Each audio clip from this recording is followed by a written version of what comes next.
अस्सलाम वालेकुम dear students. उम्मीद है आप सब लोग खैरियत से होंगे। मेरा नाम है अरसलान अयाज। स्टूडेंट्स, आज से हम फर्स्ट ईयर फिजिक्स का national book foundation federal board का जो न्यू सिलेबस है उसकी एक्सरसाइजेज सॉल्व करेंगे। स्टूडेंट्स, हम स्टार्ट करेंगे चैप्टर नंबर 2 से, जिसका नाम है वेक्टर्स। स्टूडेंट्स, हमारा फर्स्ट शॉर्ट क्वेश्चन है, if the cross product of two vectors vanishes what will you say about their orientation. Friends, अगर हम दो वेक्टर्स का क्रॉस प्रोडक्ट लें और उनका रिजल्ट जीरो आए तो हमें बताएं कि उन दोनों वेक्टर्स की डायरेक्शन क्या थी, उन दोनों के दरमियान एंगल क्या था। स्टूडेंट्स, हमारे पास क्रॉस प्रोडक्ट होता है A cross B equals to A B sine of theta. Students, हमें यहाँ पे इसका रिजल्ट जीरो लाना है, जो हमारे पास कंडीशन है क्वेश्चन के अंदर। जीरो तभी आ सकता है जब यहाँ पे हमारे पास साइन 0 डिग्री हो या साइन 180 डिग्री हो, क्योंकि साइन जीरो पे और साइन 180 डिग्रीज पे ही रिजल्ट जीरो देता है।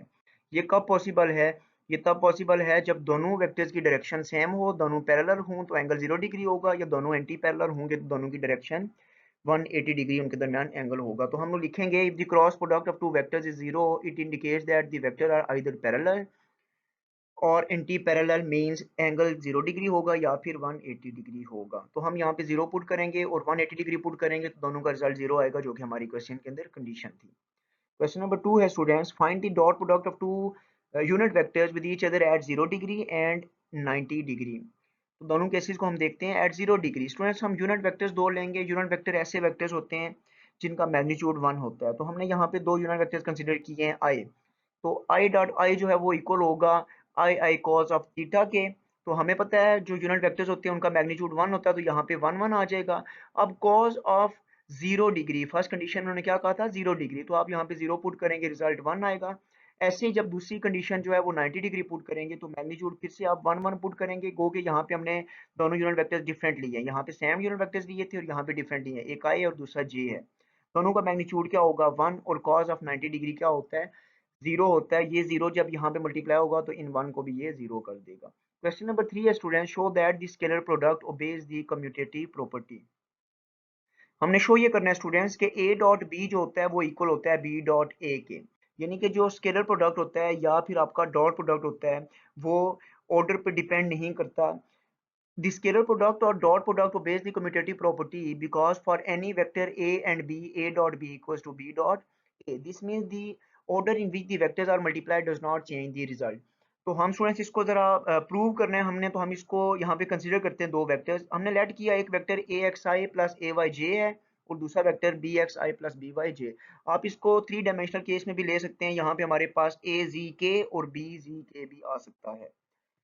स्टूडेंट्स, जब हम इनका डॉट प्रोडक्ट लेंगे तो dot product A dot B equals to A X I plus A Y J dot B X I plus B Y J. हम सिंपली क्या करेंगे, ए एक्स को बी एक्स से मल्टीप्लाई करेंगे और आई को आई से मल्टीप्लाई करवा देंगे। फिर हम ए एक्स को बी वाई से मल्टीप्लाई करेंगे और आई को जे से मल्टीप्लाई करेंगे, जैसे यहाँ पे किया हुआ है स्टूडेंट्स, अब देख सकते हैं।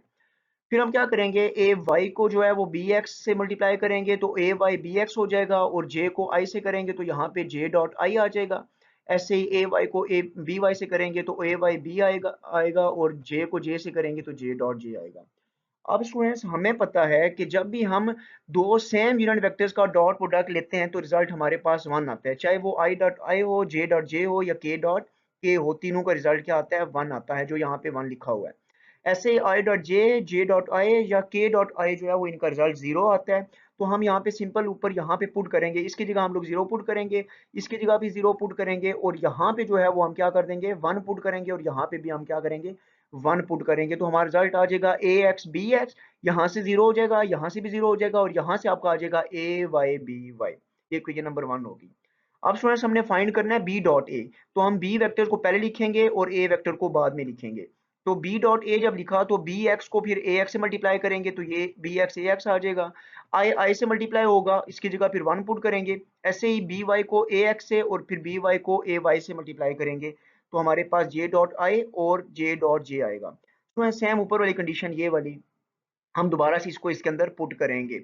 आप यहाँ पे स्टूडेंट्स देखें तो दोबारा से आपको नजर आ रहा है कि I dot I J dot J जो है वो 1 के इक्वल होगा और आई डॉट जे और जे डॉट आई 0 के इक्वल होगा। यहाँ पे इसको पुट करेंगे, इस जगह पे यहाँ पे पुट करेंगे 0, यहाँ पे पुट करेंगे 0 और इस जगह पे पुट करेंगे 1। तो इससे रिजल्ट हमारा आएगा A B X A X B Y A Y. हम स्टूडेंट्स ये मल्टीप्लिकेशन है, हम इसका ऑर्डर चेंज कर सकते हैं, इसको लिख सकते हैं ए एक्स बी एक्स और इसको लिख सकते हैं ए वाई बी वाई। अब स्टूडेंट्स ये इक्वेशन नंबर 1 थी और ये इक्वेशन नंबर 2 है। हम इक्वेशन 1 और 2 को जो है वो यहाँ पे आप देखें तो इनको कंपेयर कर सकते हैं। यहाँ से A dot B equals to B dot A आ जाएगा और यही चीज हमने क्या करनी थी स्टूडेंट्स, प्रूव करनी थी, और ये चीज हमने क्या कर दिया यहाँ पे प्रूव कर दी है। क्वेश्चन नंबर 3 है स्टूडेंट्स आपका, question number sorry 4, solve using the properties of dot and cross product. हमने प्रॉपर्टीज को यूज करके इन दोनों कंडीशंस को प्रूव करना है, solve करना है। तो पहली कंडीशन को देख लेते हैं। फर्स्ट कंडीशन में वो कहते हैं आई डॉट जे क्रॉस के। स्टूडेंट्स हम पहले ब्रैकेट को सॉल्व करेंगे तो जे क्रॉस के फाइंड करेंगे। स्टूडेंट्स हमें पता है जे क्रॉस के जो होता है वो हमेशा आई के इक्वल होता है, और ऐसे ही आई डॉट आई जो होता है वो 1 के इक्वल होता है, क्योंकि ये ऊपर में देख चुके हैं हम लोग यहाँ पे।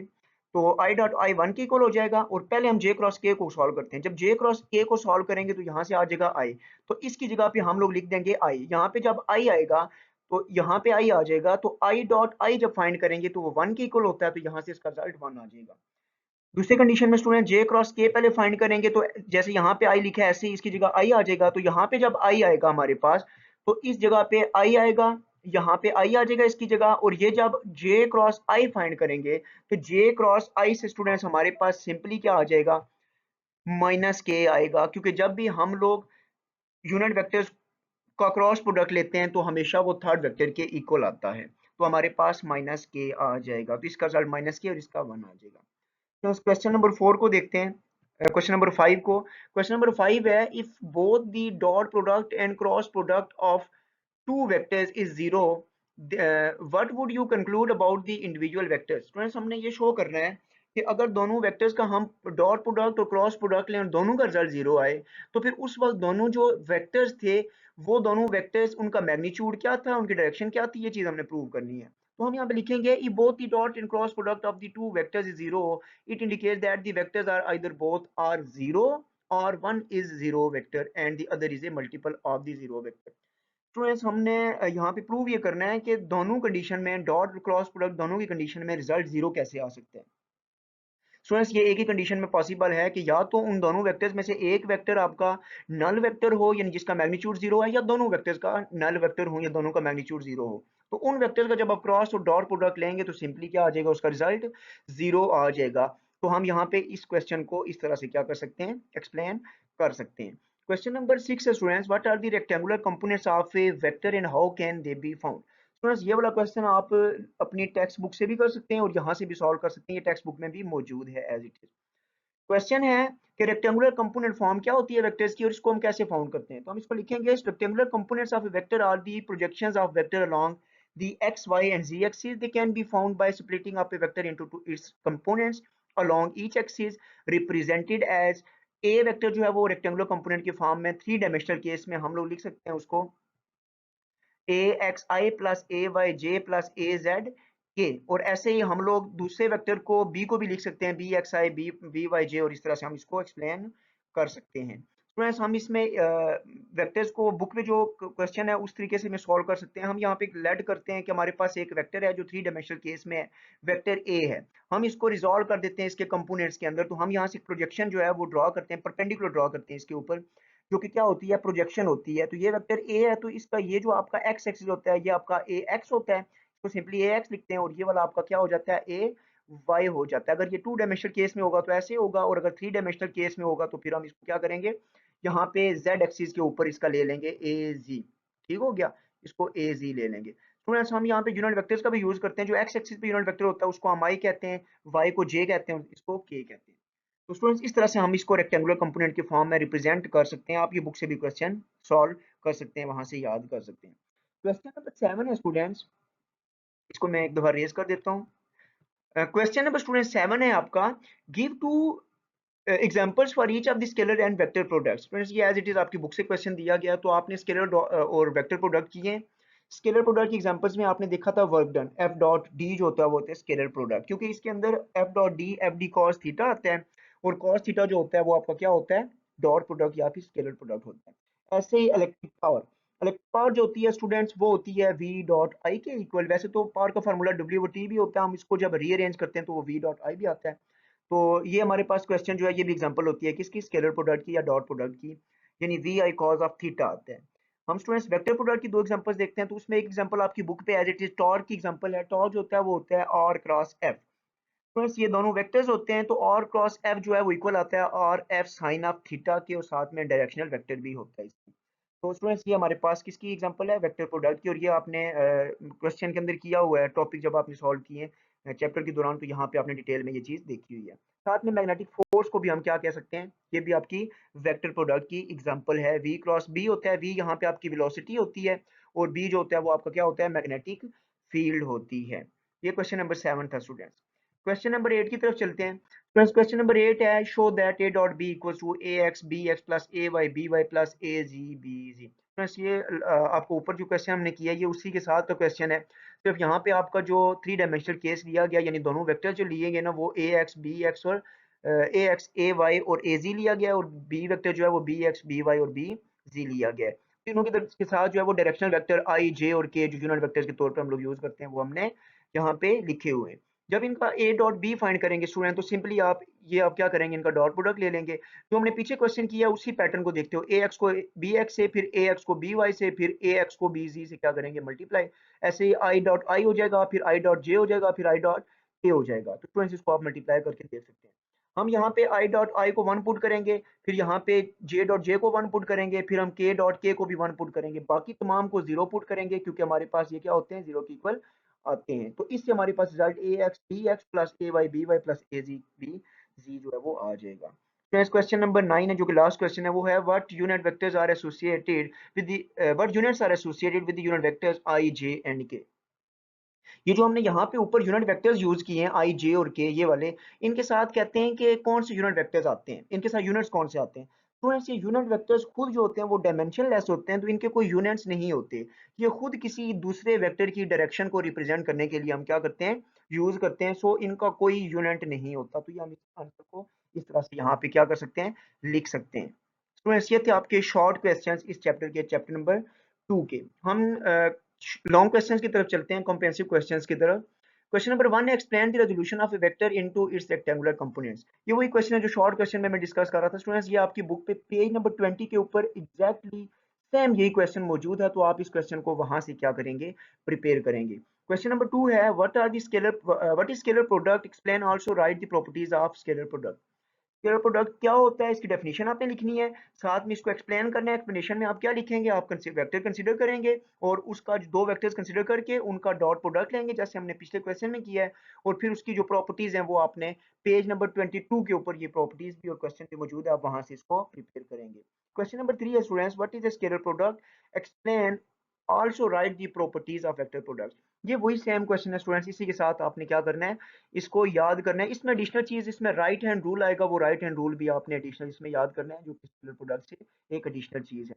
क्वेश्चन नंबर 4 है students, what geometric interpretation does the cross product have, explain with the help of diagram. ये क्वेश्चन आपकी बुक पे एज इट इज नहीं है, तो ये क्वेश्चन यहाँ पे सॉल्व किया गया है। फ्रेंड्स इसको आप देख सकते हैं, the cross product of two vectors in three-dimensional space has a significant geometric interpretation. It results in a vector that is perpendicular orthogonal to the plane formed by the original vectors, and its magnitude represent the area of the parallelogram formed by these vectors. Friends हम लोग vector जो हैं, जो cross product है, उसको daily life के अंदर basically हम इसका जो फिजिकल सिग्निफिकेंस है वो यहाँ पे बताएंगे।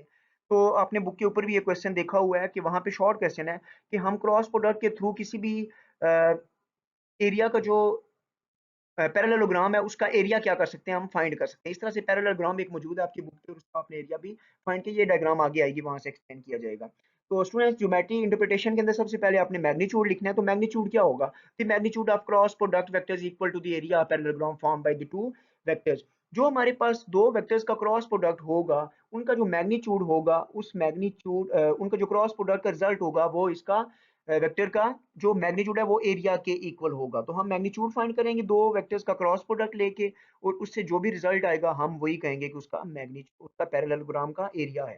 साथ में हम उसकी डायरेक्शन भी फाइंड करेंगे। The direction of the cross product vector is perpendicular to the plane containing the original vectors. The right hand rule is used to determine this direction. तो हमने राइट हैंड रूल पढ़ा है, वो दो vectors जो हैं वो, आप अपनी फिंगर्स को जो है वो स्ट्रेट फिंगर्स को हम लोग क्या करते हैं, फर्स्ट वेक्टर की डायरेक्शन में रखते हैं, उनको जब कर्ल करते हैं वो सेकंड वेक्टर की तरफ जाता है, और जो आपका थंब होता है वो शो करता है डायरेक्शन को। ये हम नीचे ये राइट हैंड रूल में यहाँ पे लिखा भी है, इसको देखेंगे तो डायग्राम के थ्रू आप देख सकते हैं स्टूडेंट्स, ये आपके वेक्टर्स हैं, एक वेक्टर ए है, ये वेक्टर बी है, जो कि दोनों वेक्टर्स जो हैं वो क्या बना रहे हैं, पैरेललोग्राम बना रहे हैं। फ्रेंड्स हमने यहाँ पे ए क्रॉस बी बेसिकली फाइंड करना है। जब ए क्रॉस बी फाइंड करेंगे, इसका जो मैग्नीट्यूड होगा, यानी इसका जो आप ऐसे मॉड्यूलस फाइंड करेंगे, ये लिखा हुआ है बल्कि, इससे जो है वो इसका पूरा एरिया आएगा, ये इसका क्या होगा, एरिया होगा। दूसरे नंबर पे आपने इसका क्या फाइंड करना है, डायरेक्शन फाइंड करनी है, तो वो भी हम देखते हैं। तो हमारे पास ए क्रॉस बी होता है, A B cos of A B sine of theta की क्रॉस प्रोडक्ट के अंदर।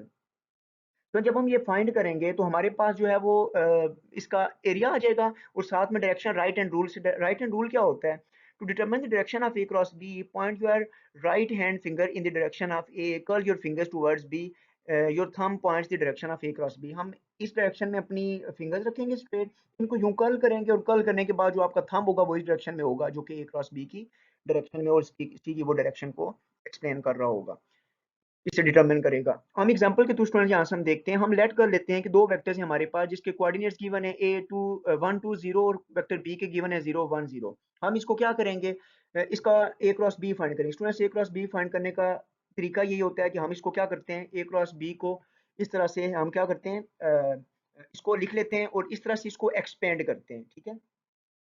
हम इसको यहाँ पे क्या करेंगे, एक्सपेंड करेंगे। स्टूडेंट्स हमने ये फर्स्ट ईयर मैथमेटिक्स में पढ़ा हुआ है, और ये 10th क्लास में भी आपने पढ़ा हुआ है कि आप इसको कैसे एक्सपेंड करेंगे। हम इसके ऊपर रो ऑपरेशन या फिर कॉलम ऑपरेशन अप्लाई कर सकते हैं। हम इस पर रो ऑपरेशन अप्लाई कर रहे हैं इस तरह से। तो जब इस पर रो ऑपरेशन अप्लाई किया, तो सबसे पहले आई आपका बाहर आएगा, आई बाहर आ गया, तो हम क्या करेंगे, जिस रो को आपने, ये इस रो को आपने कंसिडर किया और इस कॉलम को, क्योंकि ये आई आपका इस रो में है, इस कॉलम में है, तो आप क्या करेंगे, सिंपली 2 को 1 से मल्टीप्लाई करेंगे, 2 1 2 हो जाएगा, और 1 को 0 से मल्टीप्लाई करेंगे, 2 1 0 0 हो जाएगा। और इनके दरमियान हमेशा साइन जो होता है वो क्या होता है, माइनस का होता है।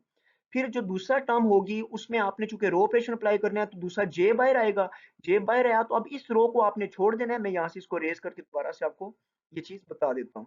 अब हम क्या करेंगे, सेकंड टाइम हम यहाँ पे क्या करेंगे, जे को आपने कंसीडर किया, तो जे की ये रो छोड़ देंगे, ये कॉलम छोड़ देंगे, तो सिंपली 1 को 1 से मल्टीप्लाई किया, 0 को 0 से मल्टीप्लाई किया, तो 1 को 1 से मल्टीप्लाई किया 1, और दरमियान में 0 आएगा, माइनस आएगा हमेशा, 0 को 0 से मल्टीप्लाई किया 0। अब ये सेकंड टर्म के साथ यहाँ पे माइनस से आता, दोबारा थर्ड टर्म के साथ क्या आता है, प्लस आता है। तो अब के बाहर आ जाएगा, के बाहर आया तो ये रो, ये कॉलम और ये रो क्या हो जाएंगे, इनको छोड़ देंगे, हम इसको मल्टीप्लाई करेंगे, 1 1 1 हो जाएगा, और 0 को 2 से मल्टीप्लाई करेंगे तो 0 आ जाएगा।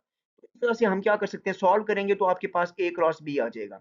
अब स्टूडेंट्स ये हमारे पास ए क्रॉस बी तो आ गया, लेकिन हमने चूंकि एरिया फाइंड करना है, तो एरिया के लिए हमने इसका मैग्नीट्यूड फाइंड करना है। स्टूडेंट्स आपने मैथ्स में ये फॉर्मूला पढ़ा हुआ है मैग्नीट्यूड का, वो होता है स्क्वायर रूट ऑफ हमारे पास एक्स, जो भी यहाँ पे एक्स कोऑर्डिनेट होता है उसका स्क्वायर, प्लस वाई का स्क्वायर, प्लस जी का स्क्वायर। तो हम यहाँ पे 2 का स्क्वायर ले लेंगे, प्लस यहाँ पे 1 का स्क्वायर, यहाँ पे ब्रैकेट आएगी स्टूडेंट्स इस जगह पे, ये आपका y कोऑर्डिनेट है, उसका जो -1 का स्क्वायर लेंगे, प्लस इस 1 का स्क्वायर लेंगे, इसका स्क्वायर लेंगे 4 आ जाएगा, इसका स्क्वायर लेंगे 1 आएगा, इसका भी 1, तो इनको ऐड करेंगे तो स्क्वायर रूट ऑफ 6। ये मैग्नीट्यूड है बेसिकली, ये वो एरिया है जो उस पैरेललोग्राम का एरिया उन्होंने पूछा हुआ था। तो इसकी डायरेक्शन जो है वो कैसे फाइंड करेंगे, राइट हैंड रूल के थ्रू फाइंड करेंगे, और वो इसके क्या होगी, परपेंडिकुलर होगी, जो भी ये प्लेन आपने फाइंड किया इस प्लेन के परपेंडिकुलर होगी। स्टूडेंट्स ये था आपका लास्ट क्वेश्चन, लॉन्ग क्वेश्चन जो था, कंप्रेसिव क्वेश्चन, इसको आप यहाँ से क्या कर सकते हैं, याद कर सकते हैं।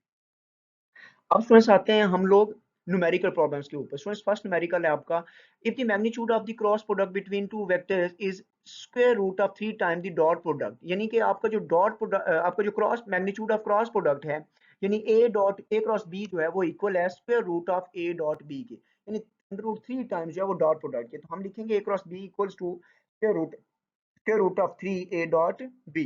तो यहाँ से हम लोग क्या करेंगे, फाइंड कर लेंगे। हमें पता है ए डॉट बी जो होता है वो होता है A B sine of theta के, और ए डॉट बी जो होता है वो A B cos of theta की इक्वल। तो इसको उठा के सिंपली इसकी जगह पुट किया, और इसको उठा के सिंपली इसकी जगह पुट किया, तो ये इक्वेशन हमारे पास इस तरह से कुछ नहीं है। फ्रेंड्स यहाँ पे मैग्नीट्यूड ए और ए दोनों कैंसिल हो जाएंगे, बी और बी दोनों क्या हो जाएंगे, कैंसिल हो जाएंगे, तो यहाँ से हमारे पास बचेगा sine theta equals to square root of 3 cos of theta. अब स्टूडेंट्स हमने फाइंड क्या करना था, find the angle between them. तो आपको पता है स्टूडेंट्स, एंगल फाइंड करने के लिए अक्सर हम tan थीटा का क्या करते हैं, यूज करते हैं। तो हम इसके रूट को यहीं पे रहने देंगे, इस cos थीटा को यहाँ से उठा के इसे ले आएंगे, ये बन जाएगा sin over cos theta equal to square root of t। तो इसको हम लोग यहाँ से क्या करेंगे, sin ओवर cos को कन्वर्ट कर देंगे हम लोग tan के अंदर, तो ये tan के अंदर कन्वर्ट हो जाएगा। अब हमने tan थीटा नहीं फाइंड करना, हमने एंगल फाइंड करना है, यानी थीटा। तो tan को इधर लेके रिवर्स इनवर्स करेंगे, तो ये हो जाएगा tan inverse square root of 3। Calculator से आप शिफ्ट 10 और स्क्वायर रूट ऑफ 3 करेंगे, तो इसका रिजल्ट आ जाएगा 60 डिग्री, जो कि आपका आंसर है। प्रॉब्लम 2 है स्टूडेंट्स आपका यहाँ पे, a force is acting on a body making an angle of 30 degree with the horizontal, the horizontal component of the force is 20 Newton, find the force. ये बहुत सिंपल क्वेश्चन है students. आपको उन्होंने force का जो फोर्स जो है वो हॉरिजॉन्टल के साथ 30 डिग्री एंगल बना रही है, और जो फोर्स का हॉरिजॉन्टल कंपोनेंट है ना वो गिवन है, यानी कि आपको एफ एक्स गिवन है। एफ एक्स गिवन है, वो कितना है 20 न्यूटन है, उन्होंने गिवन किया हुआ है। तो वो कहते हैं कि फोर्स आप फाइंड करें। तो स्टूडेंट्स हमें पता है कि हमने जो रेक्टेंगुलर कंपोनेंट की फॉर्म में पढ़ा था कि जो एफ कॉस थीटा होता है वो इक्वल होता है, एफ कॉस थीटा जो है, एफ कॉस थीटा वो इक्वल होता है एफ एक्स के, यानी कि इसी कंपोनेंट के हॉरिजॉन्टल कंपोनेंट के इक्वल। तो हम यहाँ से cos theta equal to F X लिखेंगे, एफ एक्स की जगह आ जाएगा 20 न्यूटन, और cos थीटा की जगह 30 डिग्री, क्योंकि यहाँ पे उन्होंने एंगल खुद बताया हुआ कितना है 30 डिग्री है। तो यहाँ पे 30 cos 30 जो होता है वो square root of 3 divided by 2 होता है। अब यहाँ से ये 2 यहाँ पे डिवाइड हो रहा है, इस साइड पे जाके मल्टीप्लाई हो जाएगा, तो ये हो जाएगा 40, 40 डिवाइडेड बाय ये अंडर रूट यहाँ पे मल्टीप्लाई हो रहा है, यहाँ पे जाके इनके नीचे डिवाइड होगा, तो इसको कैलकुलेटर से आप सॉल्व करेंगे तो आपका आंसर आ जाएगा 22.1 न्यूटन, यही इसका आंसर है। प्रॉब्लम नंबर 3 है, a vector having magnitude 5.5 newton makes 10 degree with the x-axis, and the vector and a vector with magnitude 4.3 makes 80 degree with x-axis. What is the magnitude of their dot and cross product? Students ये थोड़ा सा technical question है, इसको देखते हैं कैसे solve करेंगे। हम लेट करेंगे कि दो वेक्टर्स हैं जिनका मैग्नीट्यूड एक वेक्टर ए है और एक वेक्टर बी है। तो उन्होंने कंडीशन ये दी है कि वेक्टर ए का जो मैग्नीट्यूड है ना वो 5.5 है, और जो वेक्टर बी है उसका मैग्नीट्यूड 4.3 है। जो वेक्टर ए है वो आपका एक्स एक्सिस के साथ 10 डिग्रीज एंगल बना रहा है, और जो वेक्टर बी है वो 80 डिग्री बना रहा है। यानी इसकी डायग्राम कुछ इस तरह से हम लोग ड्रॉ कर सकते हैं स्टूडेंट्स। ये आपका एक वेक्टर है यहाँ पे, ये एक्स एक्सिस है, और ये आपका एक वेक्टर ए है, इसको हम वेक्टर ए कह देते हैं। और ये जो यहाँ पे एंगल बना रहे हैं ना एक्स एक्सिस के साथ, ये बना रहे हैं यहाँ पे कितना 10 डिग्रीज, तो यहाँ पे आपका जो है वो 10 डिग्रीज आ जाएगा, यहाँ पे 10 आ गया। और दूसरा वेक्टर बी है, ये वेक्टर बी हो गया। ये वेक्टर बी जो है ये आपका एंगल बना रहा है कितना टोटल, ये आपका यहाँ पे जो एंगल बना रहा है ना इस जगह पे ये बना रहा है 80 डिग्रीज। तो स्टूडेंट्स हमें बेसिकली हमने करना क्या है, हमने इनका क्रॉस और डॉट प्रोडक्ट फाइंड करना है। तो हमें ना यहाँ पे ए और बी का एंगल चाहिए। तो मैं ए और बी का कैसे एंगल फाइंड कर सकते हैं, इसको थोड़ा सा रेज कर लेते हैं हम लोग, इसको यहाँ से। तो मैं ए और बी कैसे फाइंड कर सकता हूँ स्टूडेंट्स, ये वाला एंगल हमने क्या करना है फाइंड करना है, यानी ए से सॉरी ए और बी के दरमियान वाला एंगल, ये वाला एंगल, ये वाला। दोबारा से इसको ड्रॉ कर लेते हैं हम लोग। ये स्टूडेंट्स ये हमारे पास एक्स एक्सिस था और ये इसके ऊपर एक वेक्टर ए था। तो हमने ना ये वाला एंगल फाइंड करना है इन दोनों वेक्टर्स के दरमियान का, तभी हम ए क्रॉस बी और ए डॉट बी फाइंड कर सकते हैं। अब स्टूडेंट्स आप देखिए तो टोटल एंगल यहाँ से यहाँ 180 डिग्री है, और ये वाला एंगल कितना है 10 डिग्रीज है। तो अगर मुझे ये वाला एंगल फाइंड करना है, इसको मैं इस कलर से ड्रॉ करता हूँ, अगर मुझे ये वाला एंगल फाइंड करना है, ये वाला यहाँ से लेके यहाँ तक, तो मैं इस टोटल 80 डिग्रीज में से 70 को 10 को क्या कर दूंगा, माइनस कर दूंगा। तो ये जो एंगल बचेगा ना वो इन दोनों वेक्टर्स के दरमियान जो कि हमने फाइंड करें उनके दरमियान बचेगा। तो यहाँ पे आप फाइंड कर सकते हैं 80 माइनस 10 तो इक्वल आ जाएगा 70 डिग्रीज के। अब डॉट प्रोडक्ट लेना है तो सिंपल स्टूडेंट्स आप देख सकते हैं ए डॉट बी, और ऐसे ही ए क्रॉस बी आप फाइंड कर सकते हैं। सिंपली आपने वैल्यूज यहाँ पे पुट करनी है, एंगल 70 डिग्री, एंगल 70 डिग्री, और बाकी वैल्यूज गिवन है आपको, मैग्नीट्यूड्स गिवन थे, ए का भी मैग्नीट्यूड और बी का भी मैग्नीट्यूड ये गिवन है, तो आप यहाँ पे पुट करके इसका रिजल्ट निकाल सकते हैं। स्टूडेंट्स अगला न्यूमेरिकल है numerical 4, the magnitude of the dot and cross product of two vectors are 6 square root of 3 and 6 respectively. Find the angle between the vectors. दो vectors given है, दोनों का जो क्रॉस और डॉट प्रोडक्ट है, एक का जो है वो जो क्रॉस डॉट प्रोडक्ट है वो है 6 अंडर रूट 3, और जो क्रॉस प्रोडक्ट है वो है 6। तो हम यहाँ पे लिख लेंगे कंडीशन के ए डॉट बी जो है वो इक्वल है 6 अंडर रूट 3 के, और ए क्रॉस बी जो है वो 6 के इक्वल है। तो क्या करना है हमने, find the angle between the vector, दोनों वेक्टर्स के दरमियान एंगल फाइंड करना है। सिंपल है बड़ा, ए डॉट बी इक्वल होता है ए बी कॉस थीटा के, ए क्रॉस बी होता है A B sine of theta के। हम क्या करेंगे, इन दोनों के रेशियो फाइंड कर लेंगे स्टूडेंट। इन दोनों को रेशियो फाइंड करेंगे तो A cross B over A dot B हो जाएगा equal to A B cos theta और A B sine of theta के। तो ए बी और ये वाला ए बी और ये वाला ए बी दोनों कैंसिल हो जाएंगे, तो ये बन जाएगा A cross B over A cross B over A dot B equal to sine theta over cos theta.